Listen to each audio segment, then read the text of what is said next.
Ok, bonjour et bienvenue sur notre chaîne. On continue notre chapitre sur le théorème de Thales.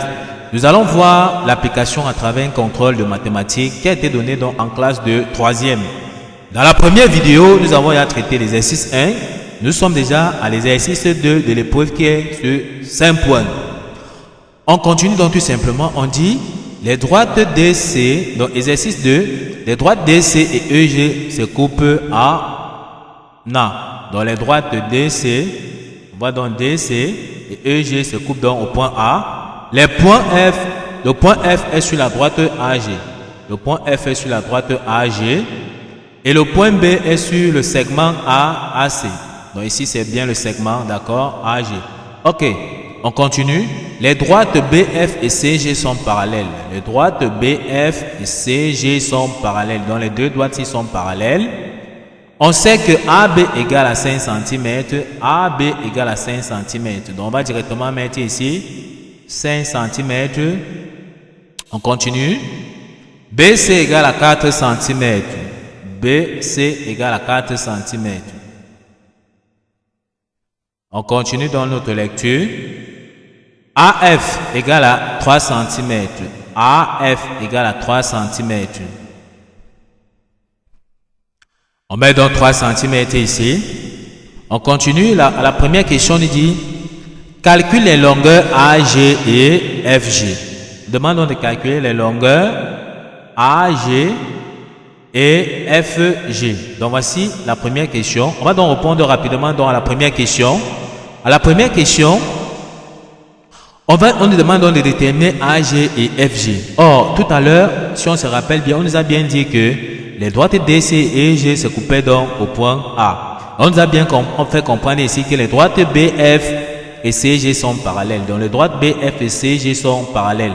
D'accord? On voit bien que les points A, F ou bien encore le point F appartient à la droite AG et le point B appartient à la droite AC. On comprend bien ici que nous sommes donc dans une configuration donc de Thales. Si nous sommes donc dans une configuration de Thales, ça veut donc dire qu'on peut écrire tout simplement le théorème de Thales. Déjà, pour écrire le théorème de Thales, il va falloir identifier donc nos deux triangles ici. On va savoir que nous avons notre petit triangle ici qui est AFB. Et le grand triangle qu'on va appliquer dans le théorème de Thales à l'intérieur, c'est AGC. Donc AGC. On va appliquer dans le théorème de Thales en utilisant donc ces deux triangles. Une fois qu'on a compris ceci, le théorème de Thales, dans le théorème de Thales,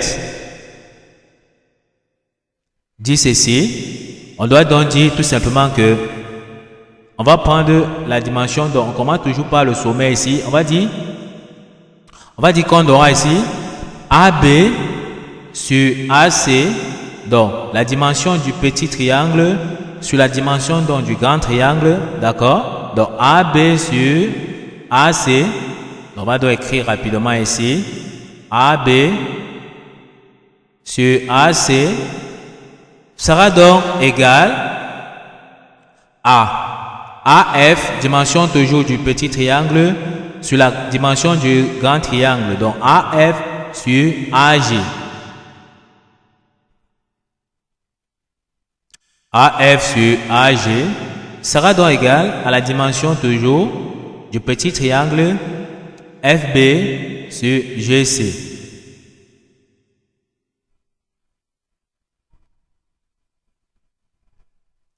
Ok, on peut donc voir que ici nous avons déjà écrit dans le théorème de Thales dans cette figure-ci, d'accord? Une fois qu'on comprend ceci, on va donc partir dans notre relation de Thales que nous avons donc établie ici. On va remplacer les différentes expressions ici par leur valeur. On va remplacer AB par sa valeur. On nous a dit que AB c'est 5. Donc AB c'est 5 sur AC. On nous a dit que AC, donc quitter de A à C, c'est AB plus BC. Donc ça fait 5 plus 4, ça nous donne 9. Donc on peut donc dire directement ici que sur 9 sera donc égal à AF. On nous a dit que AF c'est 3, comme on a vu tout à l'heure. Sur AG qu'on nous demande donc de trouver, sera donc égal à FB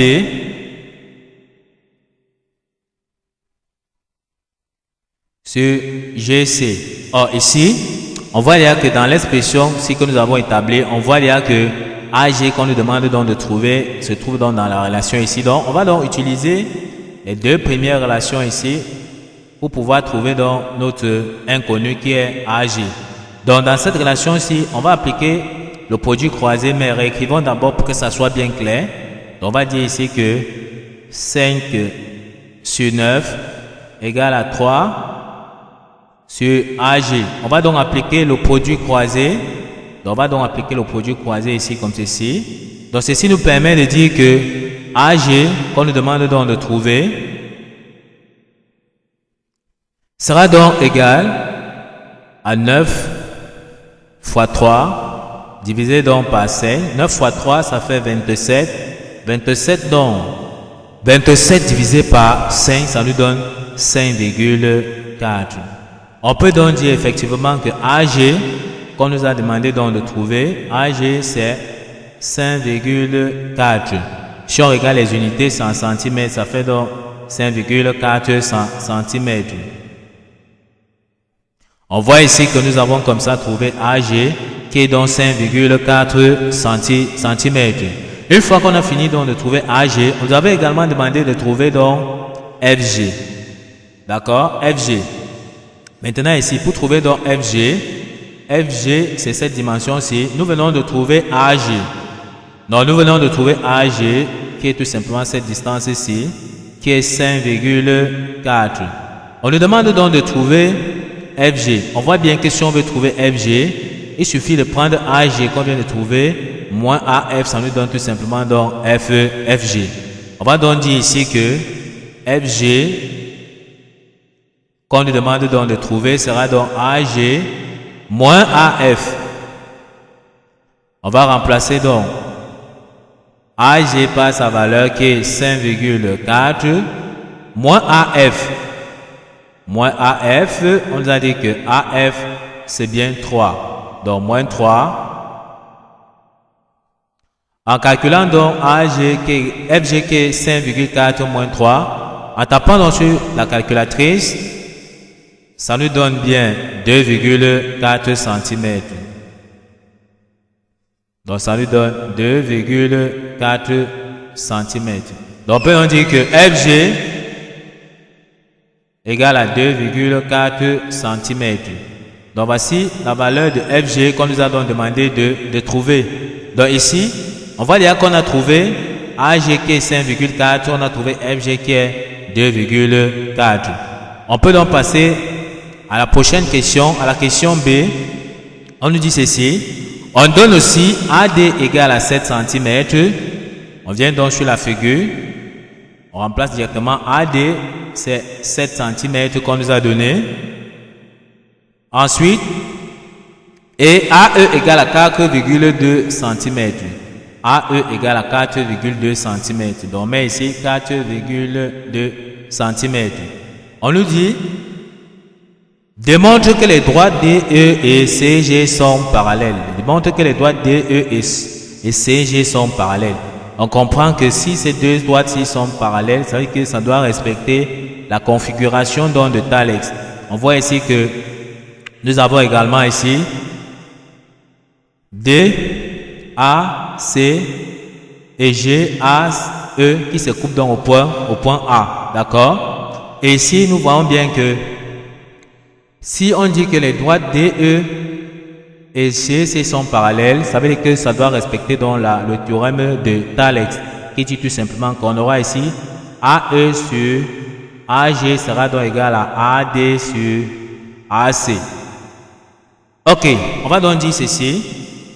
Comme nous savons déjà que nous sommes dans une configuration de Thales, on va donc appliquer ce que nous venons de dire ici. Ça veut donc dire que on va donc prendre toujours ici, on va travailler dans le petit triangle qui sera ADE et dans le grand triangle qui est AGC. D'accord? Une fois qu'on comprend déjà ceci, on va donc dire AD sur AC que nous avons donc écrit ici, comme nous avons dit tout à l'heure, sera donc égal à AE qui est dans la dimension du petit triangle sur AG qui est la dimension donc grand triangle. D'accord? On va donc calculer séparément AD sur AC. Donc AD, on a vu tout à l'heure que AD, donc AD, on a vu tout à l'heure que c'est 7. AC, on a vu tout à l'heure que AC, c'est AB plus BC. Donc ça fait 5 plus 4, ça nous donne 9. On tape donc sur la calculatrice 7 divisé par 9. Le résultat nous donne tout simplement donc 0,77.